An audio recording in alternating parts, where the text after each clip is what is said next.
Hello friends, तो ये हमारे पीईटी की ये भी वही मेंस का ही क्वेश्चंस का वीडियो है। टॉपिक है एरिया बाउंडेड कर्व से 2 3 4 क्वेश्चन आए हैं। पहला क्वेश्चन देखते हैं।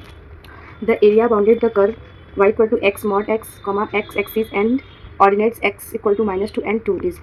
तो देखते हैं यहाँ पे मॉड एक्स है, तो f of x equal to mod x में क्या होता है, एक बार पॉजिटिव एक्स और एक बार निगेटिव एक्स। तो एफ ऑफ एक्स यहाँ से देखेंगे तो x minus x x minus और एक बार एक्स एक्स तो एक्स स्क्वायर, एक बार माइनस एक्स स्क्वायर। तो एक्स स्क्वायर कब होगा positive, if x greater than 0 और minus x square if x less than 0 at -2 to 2। अब ग्राफ से समझते हैं मॉड का।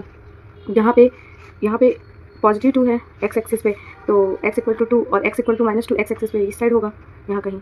तो ऐसे कर्व खींचते हैं, तो जो ये एरिया है यही निकालना है, और ये 0 है एक्स एक्सिस से वाई एक्सिस। तो फिर अब देखते हैं रिक्वायर्ड एरिया क्या है।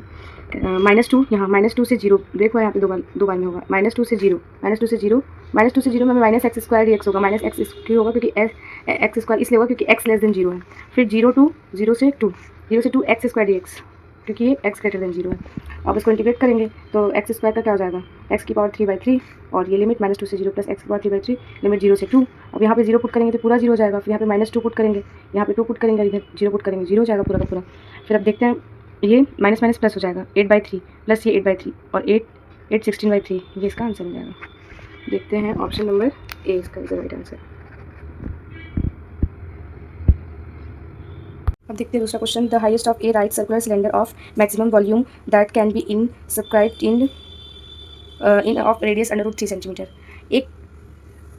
एक स्फीयर है, उसके अंदर एक सिलेंडर है जिसका रेडियस दिया हुआ है √3 और ये सिलेंडर का रेडियस r, इसकी हाइट यहाँ से यहाँ तक h ले लेते हैं, तो ये एक ट्रायंगल बन गया, राइट एंगल ट्रायंगल। तो यहाँ से देखें तो कर्ण का स्क्वायर बराबर लंब का स्क्वायर प्लस आधार का स्क्वायर, तो ये ऐसा हो जाएगा h square plus r square जहाँ लिखा हुआ है।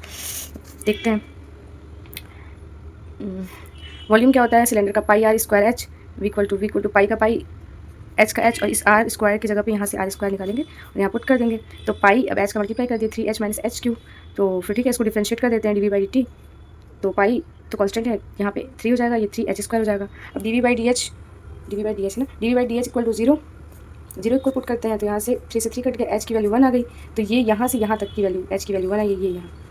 तो ये नीचे का भी तो बचा ना, पूरा यहाँ पे क्या निकालना है, height of right circular cylinder. तो ये नीचे वाला भी h, तो इसको 2 से मल्टीप्लाई कर देंगे तो h इक्वल्स टू 2 सेंटीमीटर इसका आंसर हो जाएगा। Option number B is right answer. अब एरिया बाउंडेड कर्व से तीसरा क्वेश्चन देखते हैं।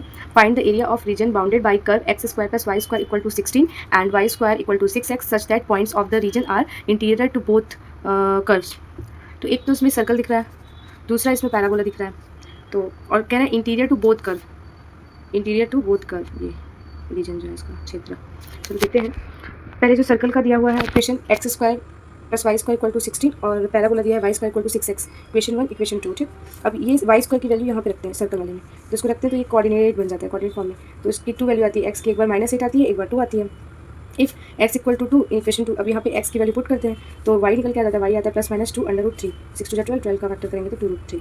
तो ये यहाँ पे जो पॉइंट है x इक्वल टू 2 रखने पे y इक्वल टू 2 √3, यहाँ पे पॉजिटिव ये है, जस्ट इसका यहाँ पे निगेटिव आएगा। लेकिन इकट्ठे करने से अच्छा एक बार इतने का निकाल लेते हैं, फिर 2 से मल्टीप्लाई कर देंगे तो पूरा ये एरिया आ जाएगा इंटीरियर का। तो अब देखते हैं required area. a equal to 2 0 से 2 एक बार लेते हैं, तो y ये पट्टी खींचते हैं ना, y x खींचेंगे तो ये, तो यहाँ से y की वैल्यू निकाल लेंगे, y इक्वल्स टू √6 √x यहाँ से यहाँ रख देंगे, प्लस 2 से 4, ये 2 से 4, ये 4 कैसे आया, सर्कल में दिया हुआ है ये रेस, तो यहाँ 4 थे तो -4 नहीं होता, पर इसका जरूरत नहीं है, इतना ही पूछा तो 4। तो 2 से 4 में यहाँ पे y की वैल्यू यहाँ से निकाल लेंगे, यहाँ से निकाल के दिखाओ, y square equal to 16 minus x square, तो y equal to √16 minus x square यहाँ पुट कर देंगे। अब 2 क्योंकि नीचे वाला एरिया ना इसलिए इसको 2 से मल्टीप्लाई कर रहे हैं। अब ब्रैकेट में √6 कांस्टेंट है, बाहर आ गया, 0 से 2 x की पावर ये 1/2 dx प्लस 2 से 4 √16 माइनस एक्स स्क्वायर dx। फिर उसके बाद 2 ये रहेगा एज इट इज चलता जाएगा, √6 इसका किए तो इसका आएगा x की पावर 3/2 अपॉन 3/2, उसको पलट के लिख दिया 2/3 और ये लिमिट है 0 से 2 प्लस।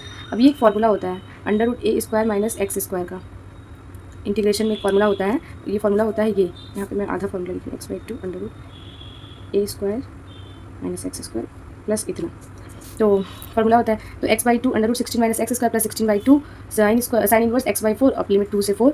अब यहाँ पे देखते हैं लिमिट पुट करते हैं, 2 ये तो रहता ही रहेगा ही, √6 2/3 यहाँ पे 2 पुट करेंगे, 2 की पावर 3/2, तो इसको ऐसे लिख सकते हैं टू अंडर रूट टू, और ये जीरो रखेंगे तो पूरा जीरो हो जाएगा। प्लस यहाँ पे देखते हैं, ये देखिए यहाँ पे अगर ना 4 रख दिए, यहाँ 4 रख दिए तो 16 मिल जाएगा। 16 माइनस 16 कट के पूरा, तो ये पार्ट ये पूरा जीरो हो जाएगा। अब यहाँ देखते हैं 2 8 जा 16, साइन इनवर्स यहाँ पे 4 रखे तो कट गया, तो 1 आया तो साइन इनवर्स 1 माइनस। अब 2 पुट करते हैं लिमिट, यहाँ पे 2 रखे तो ये कट गया, यहाँ पे 2 रखे तो 2 2 जा 4, 16 में से 4 गया 12, तो ये अंडर रूट 12 हो जाएगा। अब इस 2 को यहाँ पुट करते हैं तो 8 साइन इनवर्स, यहाँ 2 पुट करते हैं तो 2 1 जा 2, 2 2 जा 4, 1/2 आ गया। अब ये ऐसे रहेगा, फिर रूट 16 ये इसका मल्टीप्लाई हो जाएगा आपस में 4 अंडर रूट 2/3 प्लस, अब ये 8 साइन इनवर्स 1 होता है π/2, साइन π/2 की वैल्यू 1 होती है, माइनस अंडर रूट 12 माइनस ये 8 साइन इनवर्स 1/2 साइन में होता है π/6 की वैल्यू, यहाँ तक हो गया। अब ये ये 2 1 जा 2, 2 4 जा 8, तो ये 4π यहाँ लिखती है, पाई को एक साइड कर देना, तो 2 4 जा 8, 2 3 जा 6, 4π/3, और ये 12 अंडर रूट को लिख सकते हैं 2 अंडर रूट 3, और ये यहाँ पे देखते हैं मल्टीप्लाई करते हैं तो अंडर रूट 3 ऊपर नीचे करते हैं, नहीं अंडर रूट 3 नहीं, आपस में 4 से मल्टीप्लाई होगा।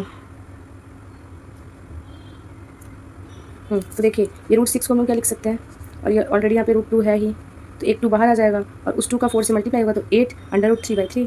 अब इक्वल्स टू ये 2 तो ऐसे ही रहेगा, ये देखो ये दोनों को सॉल्व करेंगे तो -2 अंडर रूट 3, एलसीएम लेके नीचे 3 है, प्लस 8 अंडर रूट 3, प्लस अब इन दोनों को एलसीएम लेके सॉल्व करेंगे तो 4 3 12, 12 में से 4 गया 8π/3। अब ये 2 तो रहेगा ही, 2 अंडर रूट 3/3 यहाँ से 8 में से,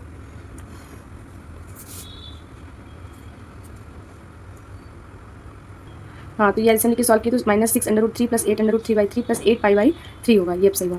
तो ये 2 बाहर रहेगा तो 8 में से 6 गया तो 2 अंडर रूट 3/3 और ये 8π/3 रहेगा। अब इस 2 का मल्टीप्लाई कर देंगे ब्रैकेट के अंदर, तो 2 2 जा 4 अंडर रूट 3 प्लस 2 8 जा 16π/3, ये इसका आंसर होगा। ये मेंस का क्वेश्चन था, इसमें ऑप्शन नहीं था लेकिन ये यही आंसर होगा इसका। लिमिट पुट कर दिया, साइन 0 cos 0, ये पूरा लिमिट π/2 π/4 सॉल्व कर दिए, तो साइन π/4 की वैल्यू होती है 1/√2, cos π/4 की वैल्यू होती है 1/√2 minus sine 0 0 cos 0 1 plus minus ऐसे रहेगा cos π/2 की वैल्यू 0, साइन π/2 की वैल्यू 1 माइनस cos π/4 की वैल्यू माइनस सामने जाएगा 1/√2 माइनस 1/√2, यहाँ भी अंडर रूट 2 ही था, पता नहीं बोलने के लिए भूल गए। देखती हूँ फिर, अब देखते हैं ये ऐसा ही होगा, माइनस प्लस -1 -1, ये सब minus minus plus minus minus plus. अब ये सारे ये आपस में जोड़ के 4 अंडर रूट 2 और ये माइनस माइनस प्लस लिख लेते हैं -2। अब इसको ऐसे लिखते हैं तो ये कट जाएगा, तो यहाँ पे 1 अंडर रूट 2 बचेगा, तो 2 अंडर रूट 2 माइनस 2 कॉमन ले लेते हैं इसमें से, तो ब्रैकेट में अंडर रूट 2 माइनस 1 बचेगा। ये इसका रिक्वायर्ड एरिया हो गया। ये आंसर, इसका आंसर है option number D is right answer.